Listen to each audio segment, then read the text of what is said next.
And the last topic that we're going to look at in chapter 16 is the acid-base properties of salts.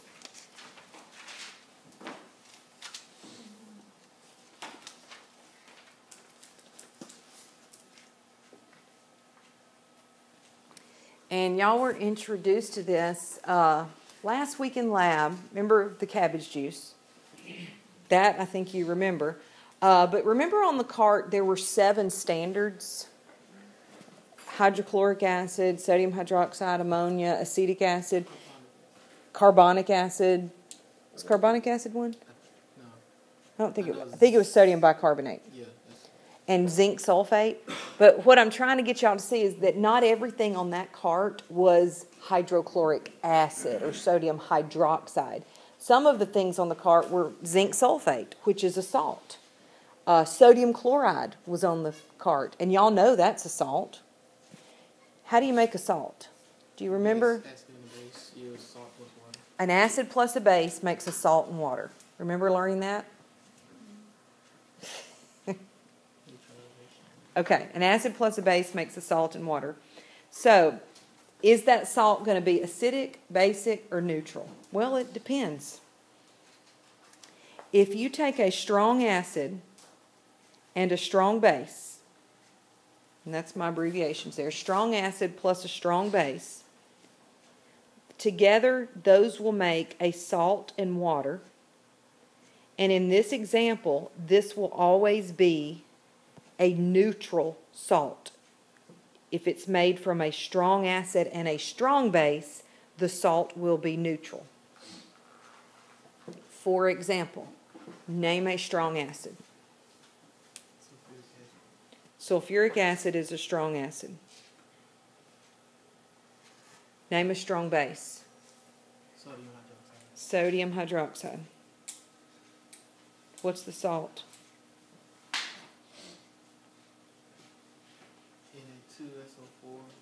Na2SO4. Sodium sulfate. And then, of course, water, and then you got to balance that. And I think that'll take care of balancing it.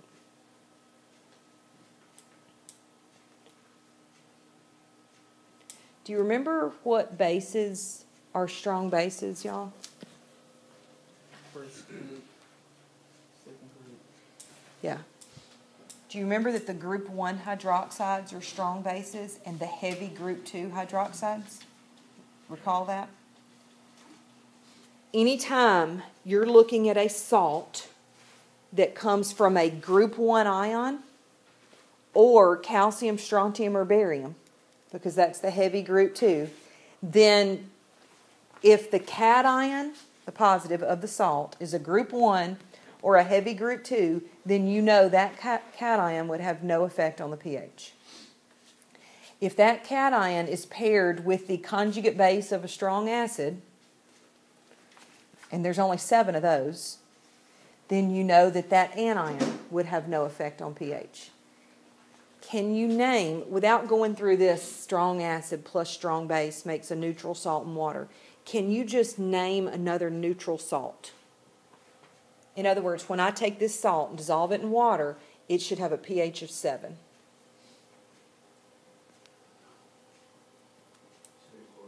Sodium chloride. Neutral salt. Name another one.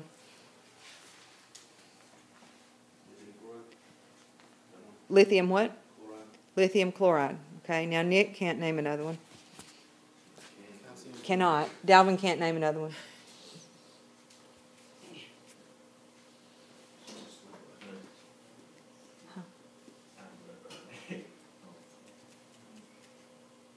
Strong acid plus a strong base makes a neutral salt. I should pause it. I'm eating up minutes. Let's move and talk about basic salts.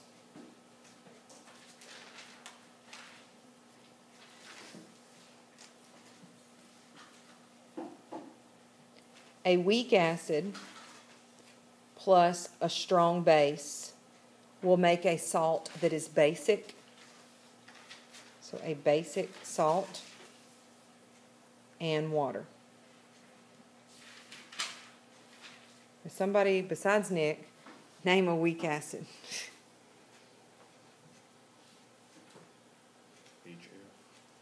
HF.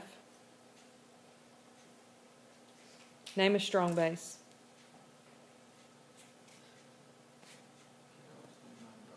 Calcium hydroxide. He sounded enthused when he said it. Yes. What's the salt?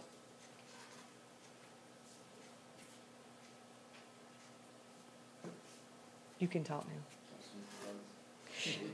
now. Calcium fluoride and water.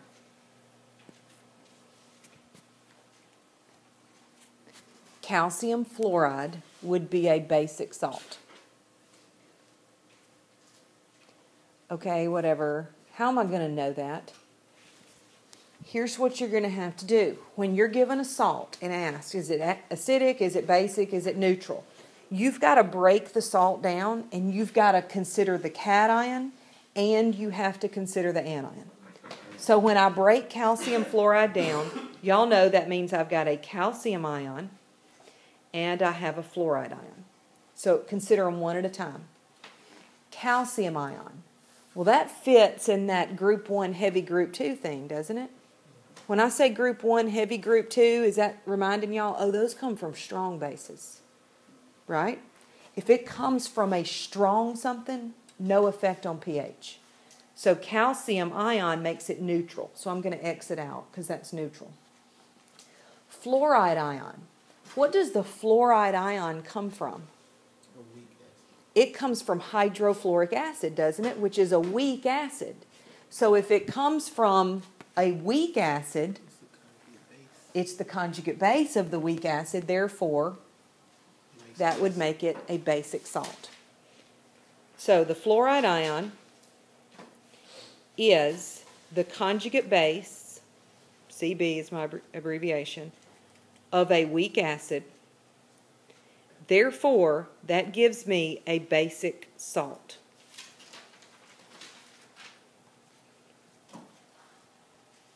What's the rules again? I mean, you gave it to us already earlier, but like you said, the group 1 and then like calcium. Strontium. Okay, group 1 metal hydroxides and heavy group 2 calcium, strontium, and barium. Those are your strong bases. Therefore, if the salt comes from a group 1 or heavy group 2 metal, and that's the cation, then that's going to be no effect on pH. Any other metal will, if it's highly charged. We're going to talk about that one in the next one. Okay? And then what about the fluorine, or is there anything on the...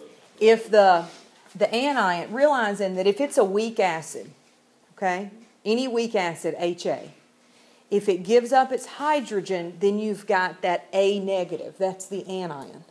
So that's going to be the negative part of the salt. If the negative part of the salt comes from a weak acid, that's going to result in a basic salt. And that's kind of what I'm saying right here at the bottom. Fluoride ion is the conjugate base of a weak acid. So in other words, any conjugate base of a weak acid will give me a basic salt. Before I keep going, y'all look at page 709 in your book. On the middle of page 709, do y'all see that little khaki table there? That table does not list everything. That's just some examples of classifying things as neutral, classifying salts as neutral, acidic, or basic. I will give you that table on your test to use as a guideline. But realize that table doesn't list everything. It just gives you some examples of a few of them. And hopefully that will help y'all keep them straight for the test. So we talked about neutral salt. We talked about basic salt. Now we got to talk about acidic salt. Won't a weak acid and a weak base make a neutral salt? No. I was told wrong. No, a weak acid and a weak base, it depends on the Kas and the Kbs of what you're combining. Because if it's a stronger weak acid, hang on. If you take a strong acid and a weak base, you will have an acidic salt.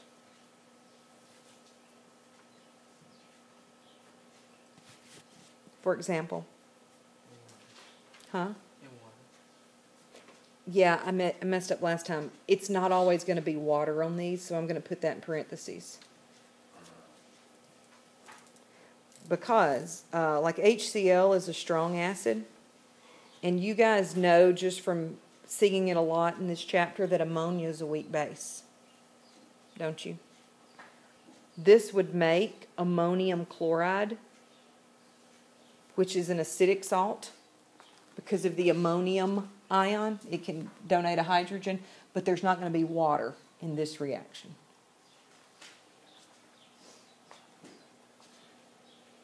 Likewise, you could take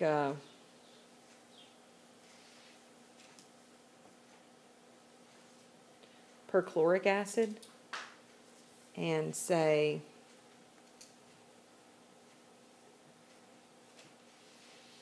iron 2 hydroxide. What would that one make? Iron perchlorate. Mm-hmm.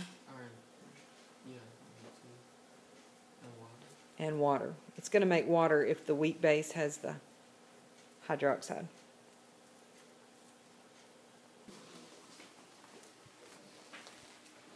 So for an acidic salt,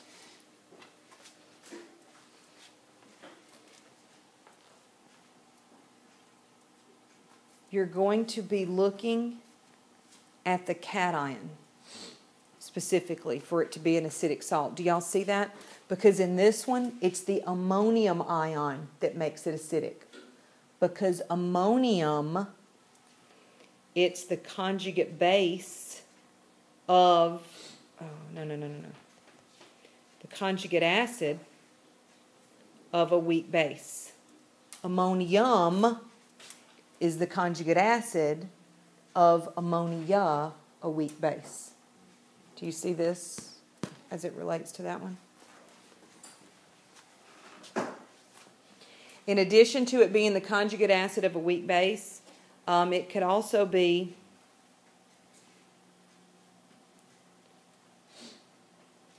a highly charged metal cation.